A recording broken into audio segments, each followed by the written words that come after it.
Hello বন্ধুরা, তো দেখতেই পাচ্ছেন এখন আমি মাংস রান্না করব। তো মাংস রান্না করার জন্য আমি কড়াইটা এখন গরম করে নিয়েছি। গরম করে নেওয়ার পরে এর মধ্যে আমি সরষের তেল ব্যবহার করব। কিন্তু তার আগেই বলি আমি আপনাদেরকে যে আমি আলুটা অলরেডি আগে ভেজে তুলে রেখে দিই, ঠিক আছে। আজকে সেম কারেন্টের প্রবলেম, কারেন্ট নেই, হাতে মশলা করা হয়েছে, তা যোগে জাগে করেছি। তো আমি এখানে সরষের তেল দিয়ে রান্না করবো মাংস। তাই ক্যামেরার ওই পার থেকে আমার হাজব্যান্ড বলছে সরষের তেলে মাংসটা রান্না ভালো হয়, তার মানে ও বলতে চাইছে আমি মাংসটা রান্না করতে ভালো পারি না। এটা হচ্ছে মুর্দা কথা। তো যাই হোক না কেন, সাবস্ক্রাইব। তো সেম একই, আমি একটু ফোড়ন দিয়ে রান্না করতে ভালোবাসি। ফোড়ন দিয়ে রান্না করতে আমি একটু ভালোবাসি। একটুখানি দারচিনি দিয়ে দেবো। গন্ধটা, আঁশটানি যে গন্ধটা থাকে না মাংসর, সেই গন্ধটা সবার পছন্দ হয় না। আর একটুখানি গোটা গরম মশলা দিলে কি সেই আঁশটানি গন্ধটা লাগে। হাতের মধ্যে তেল পড়েছে, গরম তেল পড়েছে, তাই আলা করছে। কারেন্ট না থাকলে না রান্না করার খুব সমস্যা হয়, কারণ মশলা টশলা। আপনাদের রান্না করার সময় এরকম হয়? আমার খুন্তিটা ভেজা ছিল তো তাই হলো।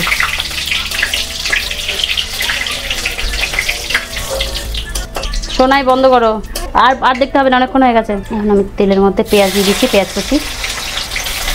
এটা দেওয়া দেখে বুঝতে পারছেন তেলটা আমার কীরকম গরম হয়েছে। আর এই তেল যদি একটু ছিটকে পড়ে গায়ে, কি আনন্দ লাগবে। রান্নাটা যত তাড়াতাড়ি সম্ভব করার চেষ্টা করছি। মশলা টশলা সব একটাই। আমি এখন পেঁয়াজটা এখানে ভালো করে নাড়াচাড়া করে নেব। আমার পেঁয়াজটা এখানে ভাজা হয়ে গেছে, দেখতেই পাচ্ছেন। বেটে রাখা মশলাটা দিয়ে দেবো। কি তোমার ছোটো পাখাটা নিয়ে নাও, দরজার ওপরে রেখেছে। বিশাল গরম, কারেন্ট নেই। মশলাটা দিয়ে দিয়েছি। এটা একটু নাড়াচাড়া করে এইদিকে এই যে এখানেও বাটা রয়েছে আদা রসুনের পেস্ট। লঙ্কাগুলো ঠিক করে বাটতে পারিনি, ও কত করবে।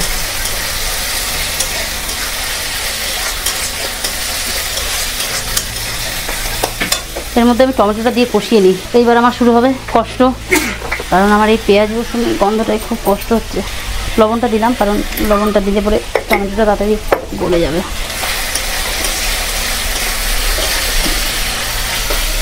গ্যাস বন্ধ বেরোচ্ছে।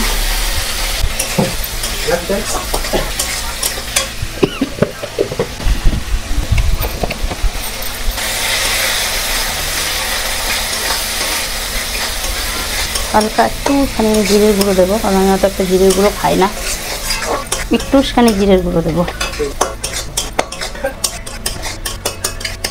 লঙ্কার গুঁড়ো নেই, লঙ্কার গুঁড়ো খাইও না।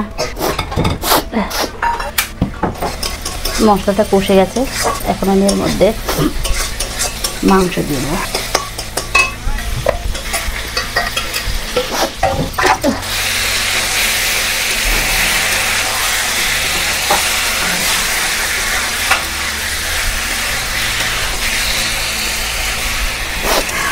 মুরগির মাংসটা কষানোতেই খেতে ভালো লাগে, এরকম কষবে।